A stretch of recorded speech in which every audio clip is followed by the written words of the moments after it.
रायगडमधील Ambenali घाटामध्ये Scorpio jeep खोल दरीत कोसळली आणि या भीषण अपघातात 8 प्रवाशांचा मृत्यू झाल्याची प्राथमिक माहिती आहे। गाडी सातारा जिल्ह्यातील कोरेगाव तालुक्यातील आसगावची असल्याची समजते। बचाव पथकाने आतापर्यंत 2 मृतदेह बाहेर काढले आहेत। उर्वरित मृतदेह आणि गाडीचा शोध सुरू आहे।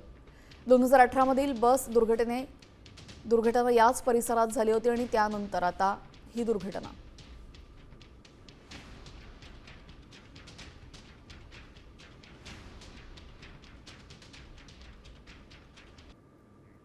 स्कॉर्पिओ गाडी आहे, MH11 ची पासिंग आहे, साताऱ्याची गाडी आहे। त्याच्यामध्ये साधारण 8 प्रवासी होते आणि 8 प्रवाशांपैकी जवळपास 7 ज्या डेड बॉडीज आहेत त्या आपण आयडेंटिफाय केलेल्या आहेत। एक डेड बॉडी अजून मिळालेली नाही आणि एक डेड बॉडी आपण रेस्क्यू केलेली आहे, ती PM साठी पुढे पाठवण्यात आलेली हॉस्पिटलला।